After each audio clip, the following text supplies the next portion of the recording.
আমরা যখন নির্বাচনী প্রচারণায় যাইতাম তখন অনেকে আমাদের জেনারেশনের যত মানুষের সাথে আমার দেখা হয়েছে সবার আগে হাত ধরে বলতো যে ভাই আপনারা আমি ভোট দিব, কিন্তু হাদি হত্যার বিচারটা কইরেন। এবং আমাদের কাছ থেকে প্রচুর মানুষ এই কমিটমেন্ট নিছেন যে আমি কখনো, মনে করেন বলছে আমাকে যে আমি কখনো বিএনপির বাইরে ভোট দেইনি, কিন্তু আপনাকে ভোট দিব, হাদি হত্যার বিচার চাইবেন, এই কমিটমেন্টটা আমাকে দেন। এই কমিটমেন্ট আমরা দিচ্ছি। আমরা এরপর আমাদের জায়গা থেকে কথা বলার চেষ্টা করেছি, পার্লামেন্টেও বলেছি, কিন্তু একটা দুঃখজনক ব্যাপার আছে।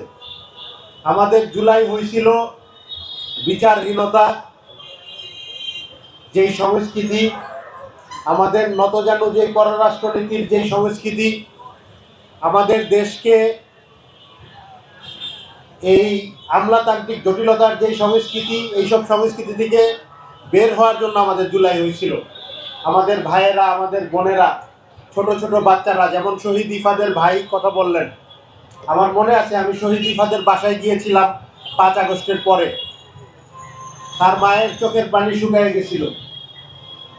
তো আমাদের এই ছোট ছোট ভাইয়েরা জীবন দিয়েছিলেন কারণ বিচার বিচার বিচার চাই, এই ধরনের স্লোগানে, উই ওয়ান জাস্টিস, এই ধরনের স্লোগানে। বাংলাদেশে ইনসাফ ছিল না, বাংলাদেশে ডেমোক্রেসি ছিল না, বাংলাদেশে অবিচার ছিল, বাংলাদেশে নৈরাজ্য ছিল, জুলুম ছিল। এগুলো থেকে মুক্ত হওয়ার জন্য আমাদের ভাইয়েরা জীবন দিয়েছিলেন, আন্দোলনে নেমেছিলেন, রাজপথে নেমেছিলেন, আমরাও একসাথে নেমেছিলাম।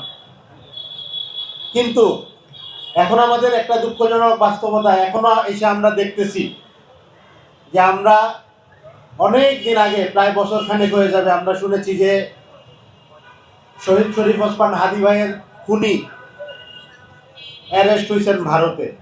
যে এখন পর্যন্ত বাংলাদেশ সরকারের এই সৎসাহসটুকু হয় নাই যে ভারতীয় সরকারকে বলবে যে এই বন্দি বিনিময় করতে হবে। এতটুকু সৎসাহস আমাদের দেশের সরকারের হয় নাই, এতটুকু মেরুদণ্ড আমাদের দেশের সরকারের হয় নাই। আমাদের দেশে আমরা দেখেছি বিজেপি নেতাকে হাই কমিশনার হিসেবে পাঠানো হয়েছে।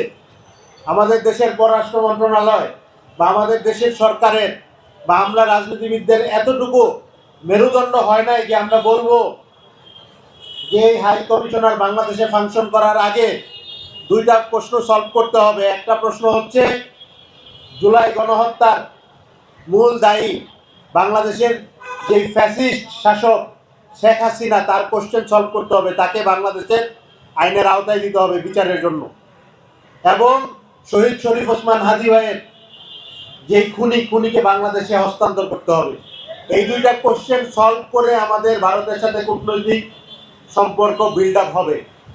কারণ আমরা অতীতে যেই নতজানু ভারতের সাথে পররাষ্ট্রনীতি দেখছি, আমাদের জেনারেশন ওইটার বিরুদ্ধে জুলাই মাসেই স্লোগান দিচ্ছে 24 সালে দিল্লি না ঢাকা।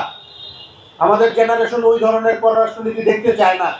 আমাদের জেনারেশন চায় না যে ভারতের কাছে নম করে আমাদের রাজনীতিবিদরা বাংলাদেশ শাসন করবে। এটা কেউ কারো কাছেই চায় না। এতটুকু মেরুদণ্ড আমরা এখন পর্যন্ত দেখাইতে পারি না। এটা আমাদের জাতিগতভাবে আমাদের জন্য লজ্জা। এবং যারা প্রশাসনে আছেন, সরকারে আছেন, তাদের এই মেরুদণ্ডহীনতার জায়গা থেকে বের হইতে হবে।